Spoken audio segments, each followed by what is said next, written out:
You have to go lay down. I can't have all the attention. No, I know. I know, it's so hard.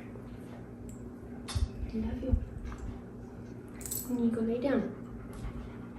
Hey guys, welcome back or welcome to my channel. My name is Kenna, and today we're going to be talking about plants that I regret buying. And this is kind of a tough one because I feel like I am at the point in my plant collection where I'm not just like impulsively buying plants all the time. Like I genuinely formulate my wish list and then like search them out. So I feel like I'm not buying plants as much anymore, but I still have some plants that I bought early on in my plant journey that I just regret buying or that just didn't do it for me. And if these are some of your favorite houseplants, do not feel at all offended. I am not saying that these plants are bad plants or that you shouldn't buy them. These are just plants that didn't work for me or didn't live up to the expectation that I wanted them to. So the first one on the list is a Hoya, which is kind of surprising because I love most Hoyas, but this one, it just isn't it. And it is my Hoya pubic helix. I think this is the Royal Hawaiian one.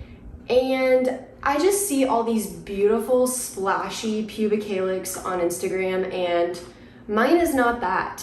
I don't think it's the Hoya pubic helix in general. I think it's this specific plant, but it's just not what I thought it was gonna be, and it's a very slow grower in my experience, and I just wish I had one with a little bit more splash. It's just green and it has like a little bit of splash on it, and it used to have these really, when it gets new growth, they are purple and it's kind of interesting.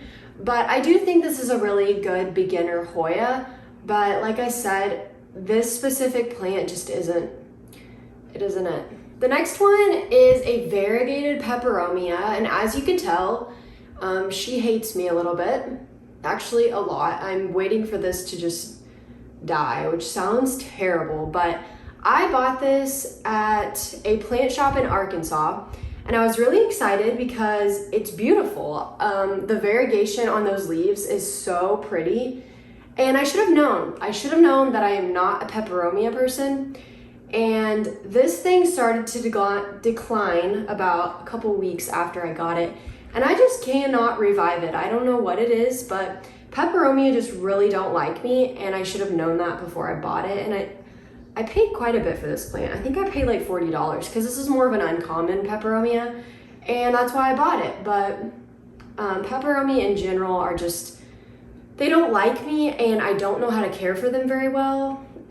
So I should have known better, and I definitely regret buying this beautiful plant that is not so beautiful anymore. Next up is my Syngonium pink spot, and although this is not a plant that I'm going to be getting rid of, I wish that it had more. When I saw the mother plant of this specific plant, it actually had really pretty pink spots. And so that's what I expected out of this plant. And as you can tell, there are some like pink spots, but overall it's just pink. And I don't know, I tend to like plants that every time they get a new leaf, it's different. And for this plant, all of the leaves just look the same every single time I get a new one. So it's just not very exciting to me. And as you know, I really like Syngonium and I like how unique they are. And so I think that is why I regret buying this one, because it's not a very unique Syngonium in my experience. It's still pretty, and I'm gonna keep it, but not one of my favorite Syngonium. Next up is a plant that I actually don't even have anymore, but that I had for a really long time and that I was really excited to get in the beginning of my plant journey. And that is the Philodendron silver sword. And this plant was beautiful when I got it. The leaves were so silvery. I will insert some pictures of it. And it was a cool plant, and it was very uncommon during the time that I bought it. So when I actually got one, it was really exciting. And then not too long after, it did the typical Philodendron silver sword thing where they get like edema on the leaves and they look almost see-through. And it just progressively got worse and worse. And so I chopped it up multiple times and it continued to do the same thing. And so finally I ended up just selling every last bit of silver sword I had. And I think this plant would be absolutely beautiful and super fun if it didn't do that. And I've also discovered recently that there is I think it's, I don't know what they call them, but there's basically a more mature version of the silver sword that has like lobes, and I think that one is cool. And I would definitely contemplate getting one of the mature ones. Mine was just the normal like narrow leaf form and it didn't really get any bigger.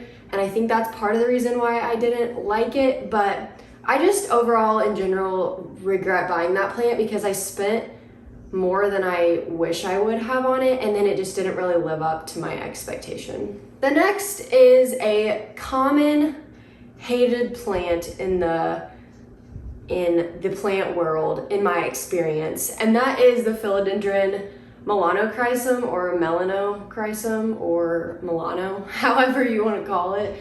But this plant, it's just never done it for me, and I really don't think it ever will. This plant has struggled since the day I got it, and this right here is what it does all the time. It will put out like half leaves or like broken leaves, and I think it's definitely a humidity issue because I moved it out of my cabinet a while back and put it on one of my planks, and it did not like it. And so finally I chopped it up about 2 weeks ago, and this is what I have left, and these cuttings are rooted. So I'm gonna give her another chance, and I'm gonna pot all these up in one pot, and I'm gonna grow it in ideal conditions and see if I can bring it back to life. But I paid quite a bit for this plant, and I just don't like it. I like the Milanos that have giant leaves, almost that look like the gigas, and this one, the leaves just never mature on. Like, this is the biggest leaf I ever got out of this plant, and it's just hard. Like, it is such a hard plant, and I don't mind a hard plant if it's like a really cool one, like something that I've wanted for a really long time. But if it's just like an okay plant and it's hard, it's just not for me. And this one has been one of the hardest plants I have ever had. So I'm gonna give her another chance, and I'm gonna update you guys on if it does any better, but I definitely regret buying this one. This next one, I am a little bit sad to admit that I regret buying it because I had wanted this plant forever, and I still do want this plant in a way. But this is my paraiso verde, and I see all these beautiful variegated paraiso verdes on social media, and part of this was my fault. I bought this as like, it had no variegation at all, and that was totally okay with me. I just wanted to try to see if I could get variegation to come back in it, and I couldn't. As you can tell, it's got a lot of leaves, and we do have a little bit of variegation showing up on that new leaf at the very, very top, but overall this plant is not variegated. And in my experience, and in like to my knowledge, a lot of people have trouble with this one keeping the variegation, and I've heard that if you give them high light and heat that they will get their variegation back. And so I was like, okay, I can do that. And I've done that with this plant, and it has not come back. So if you have any tips or tricks in the please leave them in the comments, please, because I love this plant and I love the variegated, beautifully variegated ones, and this one is just not it. And part of this was my fault, and I regret the fact that I bought one that wasn't like that already. But I might get one in the near future, but this one, it's really upsetting to know what it could be and to see what it is. And it's really frustrating because I have this in my Mills bow, so it stays at like 80% humidity and like 76, 77 degrees. So there is no reason why it should not be variegated, but it's not. And so I just regret that I didn't buy one in the beginning that was variegated. So if you have any tips, please leave them for me because I want a beautiful paraiso verde really, really bad.